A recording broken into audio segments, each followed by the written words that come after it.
राहुल गांधी के बिहार आने से बिहार के सियासी गलियारों में हलचल मची हुई है। वहीं राजद खेमे में चिंता की बात है, चिंता होने भी लाजमी है। 3 दशक से राजद या लालू जी के इर्द गिर्द कांग्रेस चल रही थी, लेकिन इस विधानसभा में कन्हैया कुमार को आगे करना कुछ और ही संकेत दे रहा है।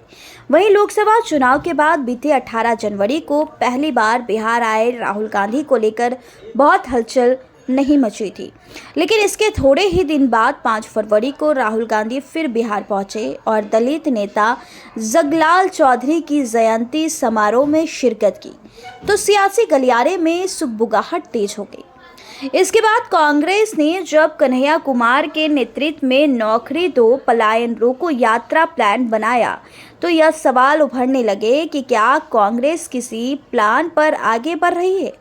अब 4 महीने में तीसरी बार राहुल गांधी फिर बिहार दौरे पर आए, तो सियासत में सवाल पूछे जाने लगे कि क्या कांग्रेस कुछ बिहार में कुछ खास योजना पर बढ़ रही है। बता दें कि बिहार में अपने अस्तित्व को बचाने और बढ़ाने के लिए जूझ रही कांग्रेस बिहार विधानसभा का चुनाव कांग्रेस के लिए महत्वपूर्ण है। पिछले 3 दशकों से कांग्रेस लालू प्रसाद यादव के साए में रहते हुए बिहार की राजनीति करती आ रही है, लेकिन इस बार कांग्रेस पहली बार यह प्रयास कर रही है कि उसका संगठन मजबूत हो।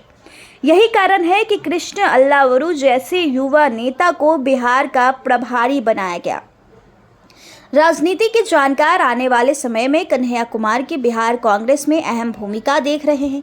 वहीं युवा कांग्रेस के कृष्ण अल्लावरू को बिहार कांग्रेस का प्रभारी बनाया जाना भी राहुल गांधी की इसी रणनीति का हिस्सा है। वरिष्ठ पत्रकार कहते हैं कि कन्हैया कुमार को आगे करना और राहुल गांधी का बार बार बिहार आना संदेश साफ है कि बिहार में कांग्रेस युवाओं को अब प्राथमिकता देगी और दूसरी तरफ कांग्रेस अपने संगठन को भी मजबूत करेगी, ताकि बिहार की राजनीति में फिर कांग्रेस अपने उस पुराने रंग में आ सके जब प्रदेश की पूरी राजनीति कांग्रेस के इर्द गिर्द घूमती थी। हाल ही में कांग्रेस ने जो जिलाध्यक्षों में जो बदलाव किए हैं, वह भी इस कड़ी की कवायद है। यह भी युवाओं को तरजीह दे रही है और दी गई है और जातिगत समीकरण भी सेट किए गए हैं। जहां सवर्णों की हिस्सेदारी पहले से आधी कर दी गई है, वहीं दलितों और पिछड़ों की भागीदारी बढ़ाई गई है। राहुल गांधी की रणनीति को यूं भी समझ सकते हैं कि बेगूसराय में पदयात्रा में शामिल होने के बाद राहुल गांधी पटना के कृष्ण मेमोरियल हॉल में संविधान बचाओ सम्मेलन को संबोधित करके नमन नमक सत्याग्रह की याद को कांग्रेस पार्टी द्वारा अति पिछड़ा समाज नूनिया वर्ग के लोगों को इसमें आमंत्रण किया गया। यह वर्ग पिछड़ा समाज का बड़ा हिस्सा है।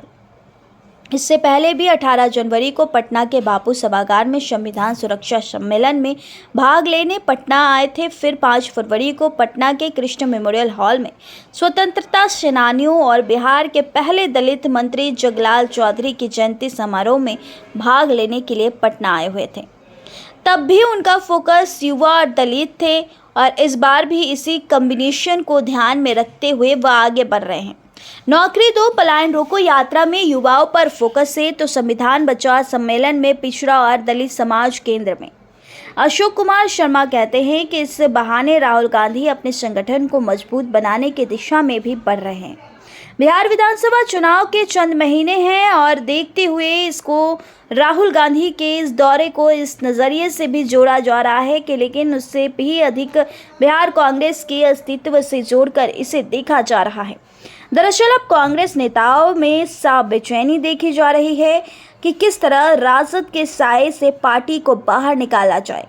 वरिष्ठ पत्रकार कहते हैं राहुल गांधी का बिहार आना, कन्हैया कुमार को आगे करना और इससे पहले बिहार में कांग्रेस के प्रभारी का बदला जाना, यह सब निश्चित तौर पर कांग्रेस के रिवाइवल की एक योजना है।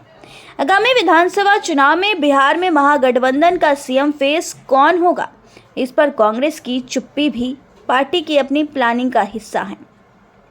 कांग्रेस लगातार अलग अलग राज्यों में अपनी प्लानिंग पर चल रही है और राहुल गांधी इसके नेतृत्व में आगे बढ़ रहे हैं। निश्चित तौर पर बिहार में राजद के साए से कांग्रेस को निकलने की छटपटाहट भी इस राजनीतिक रणनीतिक में दिख रही है।